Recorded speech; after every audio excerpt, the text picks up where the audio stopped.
ला मौजूदा हालात में लगता है कि मियां नवाज शरीफ ने, उसकी जमात ने इस कॉल को फॉलो करने का फैसला किया या इस कॉल को फॉलो कर रहे हैं,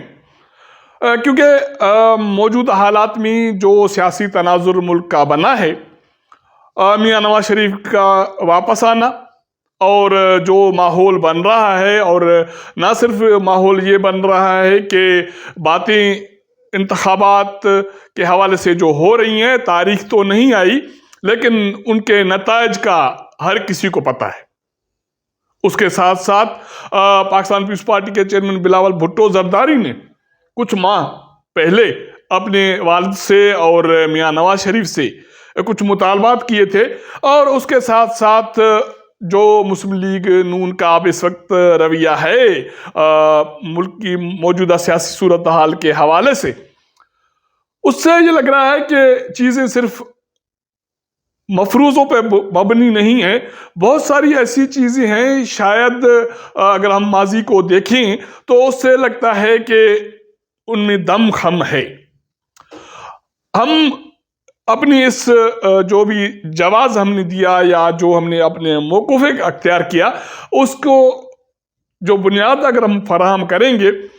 वो ये है कि मुल्क की जो सियासी अभी इस सूरत हाल बनी है, ये बात अब सोशल मीडिया पे गर्दिश में है और हर किसी आम शहरी के ज़बान पर है कि इंतखाबात की तारीख तो अभी नहीं आई, लेकिन इंतखाबात के नताइज के हवाले से हर किसी को पता है कि नताइज क्या आने हैं। मियां नवाज शरीफ जैसे वापस आए, तकरीबन उसको आज चौथा दिन है पाकिस्तान में, और कल उसको जो भी रिलीफ मिला अदालतों से,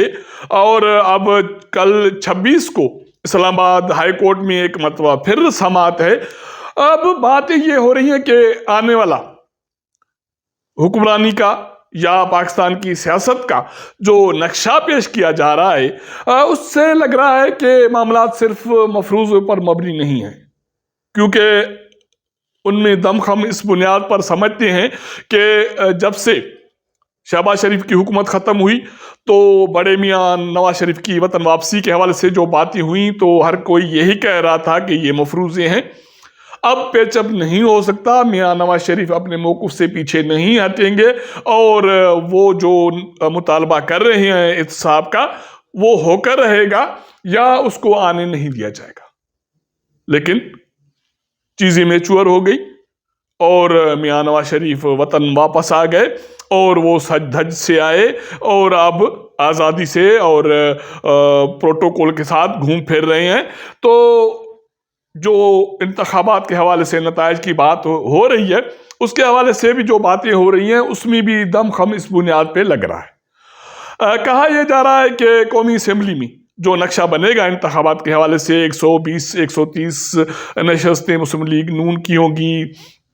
कुछ पाकिस्तान पीपल्स पार्टी, JUI और बाकी इत्तेहादी जमातें नशस्तें होंगी, और वज़ीर आज़म बनेंगे मियां नवाज शरीफ। और बात यह भी हो रही है कि पाकिस्तान पीपल्स पार्टी जो इस वक्त नाला है, नाराज़ है, और उनको मौजूदा जो भी सियासी एक माहौल बना है उस पर एतराज़ात हैं, उसको भी रफा दफा किया जाएगा। वो इस बुनियाद पे एक बात तो ये हो रही है कि साबिक़ सदर आसिफ अली जरदारी को एक मरतबा फिर मियां नवाज शरीफ के सेटअप में सदर बनाया जाएगा, मियां नवाज शरीफ वज़ीर आज़म होंगे, बिलावल भुट्टो जरदारी वज़ीर ख़ारजा होंगे। लेकिन बात ये हो रही है कि अगर ये सारा कुछ तय है तो फिर जो इंतखाबात होंगे दुनिया लेवल पर, पाकिस्तान के अवाम के पास उनके साख का जो सवाल होगा वो कैसे होगा। अब जो मेरे ख्याल में ना सिर्फ मियां नवाज शरीफ, बाकी जो रियासती मुक़द्दर हल्के हैं, मेरे ख्याल में उन्होंने भी यही समझ जाके नेसेसिटी है तो नो ला, तो अब ज़रूरत है तो छोड़े कानून वगैरह सारा कुछ जो भी है, फिलहाल मामलात को संभाल लें, मामलात को ठीक करें और सबको मिला के बिठा दें। जब मियां नवाज शरीफ इस डगर पर आ गया तो बाकी तो पाकिस्तान पीपल्स पार्टी और बाकी जमातें मेरे ख्याल में उनके जो एतराज़ात हैं वो ऐसे नहीं हैं कि हल ना हो। एतराज़ात तो यही है ना कि इक़्तिदार में हिस्सेदारी हो, इक़्तिदार में जो भी जिस जमात के पास जितना वर्थ हो उसको उतना कुछ मिले, और कहीं कहीं सियासी जमातें ये भी ख्वाहिश करती हैं कि उनको उससे ज़्यादा मिले। जैसे पाकिस्तान पीपल्स पार्टी की ख्वाहिश है कि अब बिलावल भुट्टो ज़रदारी की बारी आनी चाहिए एज अ वज़ीर आज़म, लेकिन मुस्लिम लीग नून ने जो हाथ किया उस पर पाकिस्तान पीपल्स पार्टी नाराज भी है, नाला भी है और उनको एतराज़ात भी है। लेकिन ये आने वाले दिनों में बहुत सारी जो नई डेवलपमेंट्स होंगी उसमें जो भी सियासी नक्शा बनेगा उसमें चीज़ें बहुत तब्दील हो सकती है। और मैं समझता हूँ कि लग ये रहा है कि मियां नवाज शरीफ ने बहुत सारी चोटें खाई, अब मामलात को समझ गए हैं। न सिर्फ समझ गए हैं, उसको समझा दिया गया है कि अगर वो नहीं मानेंगे, वो इसी सख्ती पे कारआमद रहेंगे जिस तरह माजी में उन्होंने किया, तो बाकी ऑप्शन मौजूद हैं मुक़द्दर हलकों के पास। तो इसलिए बेहतर ये है कि वो अपना लचक का मुजाहरा करे, और जैसे उन्होंने ये किया तो मुक़द्दर हलकों के दरमियान और मियां नवाज शरीफ के दरमियान पेचअप का जो माहौल बना है उसी की रोशनी में इंतखाबात के जो भी नतायज आएंगे उसका नक्शा पेश किया जा रहा है, हालांकि अभी तक कोई तारीख नहीं आई। मुस्लिम लीग की पॉलिसी वाज़ेह हो गई है। हालांकि कुछ अर्सा पहले कौमी असेंबली में खिताब के दौरान और उसके बाद एक जलसे में पाकिस्तान पीपल्स पार्टी के चेयरमैन बिलावल भुट्टो ज़रदारी ने एक मुतालबा किया था अपने वालिद से और मियां नवाज शरीफ से कि सियासत का जो मौजूदा ढांचा है पाकिस्तान में उसको तब्दील किया जाए, ताकि मुझे और मरियम नवाज को, मतलब है कि नई जनरेशन को या नई क़यादत को सियासत करने का मौका मिले या उनके लिए सियासत करना सहल हो जाए। उसी वक्त उसके वालिद ने तो उसका ये मुतालबा रद्द कर दिया था, क्योंकि पार्टी की तरफ से इंतखाबात के हवाले से जो मौक़िफ़ अख्तियार किया गया था वो आस्ता आस्ता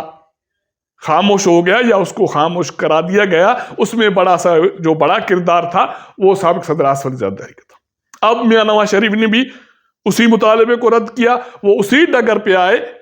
जिस डगर पे माजी में वो आते रहे, इक़्तिदार हासिल करते रहे, फिर झगड़े भी होते रहे जिनके रोशनी में वो इक़्तिदार गंवाते रहे और वज़ारत उज़्मा की कुर्सी खोते भी रहे। लेकिन अब मुस्लिम लीग नून जो मौक़िफ़ अख्तियार कर रही है वो यही है कि सज़ा याफ्ता वज़ीर आज़म उनके लिए बुरा नहीं है। एक छोटी सी फुटेज है, क्लिप है, आपको दिखाऊंगा।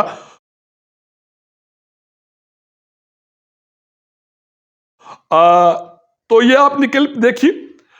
ये क्लिप मुस्लिम लीग नून के सीनियर रहनुमा एहसन इकबाल का माजी का किस्सा है, जब स्विस गवर्नमेंट को खत न लिखने के पादाश में साबिक़ वज़ीर-ए-आज़म यूसुफ रज़ा गिलानी को नाअहल करार दे दिया गया था, तो मुस्लिम लीग नून के इस रहनुमा ने या मुस्लिम लीग नून की सारी क़यादत का ये मुतालबा था कि सज़ा याफ्ता वज़ीर आज़म काबिल कबूल नहीं है। लेकिन अब इस वक्त उनका जो पार्टी का कायद है मियां नवाज शरीफ अभी तक सज़ा याफ्ता है, मुल्ज़िम है, और उनके जो केसेस हैं अभी अदालत में तय होने हैं। लेकिन मुस्लिम लीग नून कहती है कि सब कुछ ठीक है। तो इसका मतलब है कि अगर हमें ज़रूरत है या हमारा मफाद है तो सब कुछ ठीक है। अगर सियासी हालात का, सियासी जमातों का जायज़ा लिया जाए तो मेरे ख्याल में ऑलमोस्ट सारी सियासी जमातें इसी लाइन पे हैं कि हमें हिस्सा दें, सब कुछ ठीक है, माजी में तहरीक इंसाफ को इक़्तिदार मिला तो उनके लिए सब कुछ ठीक था। जब उनसे इक़्तिदार छीना गया तो वो जमात इनकलाबी बन गई, या उनके कुछ रहनुमा या उसका चेयरमैन अब इनकलाबी बना हुआ है। उसके अलावा बाकी जो सियासी जमातें हैं, पाकिस्तान पीपल्स पार्टी, मुस्लिम लीग नून, JUI, ANP, BNP और बाकी सारी ऑलमोस्ट जमातें, MQM, GDA के अलावा, उनको जब इक़्तिदार मिला तो उनके लिए सब कुछ ठीक हो गया। तो अगर ऐसा ही एक निज़ाम चलना है तो फिर मेरे ख्याल में मुल्क में सियासी झगड़ों का और सियासी मुकाबलों का किसी को कोई फ़ायदा नहीं होगा। पाकिस्तान के जो हालात हैं मुस्तकबिल के हवाले से, इंतखाबात के हवाले से, उनके नताइज के हवाले से, जैसे मैंने जिक्र किया कि तारीख तो नहीं आई लेकिन नताइज का हर किसी को पता है। अगर ये सब कुछ ठीक है और ज़रूरियात की बुनियाद पर किसी किसी आइन की ज़रूरत नहीं है तो फिर उसके नताइज मुस्तकबिल में जो निकलेंगे वो हम भी देखेंगे, हमारे आने वाली जो नस्लें हैं वो भी देखेंगे। अगर हमारा ये प्रोग्राम आपको पसंद आए तो अपने दोस्तों के साथ ज़रूर शेयर कीजिएगा, अपना फीडबैक दीजिएगा। आपके साथ मुलाकात करेंगे अगले प्रोग्राम में, तब तक इजाज़त दीजिएगा। अल्लाह हाफ़िज़।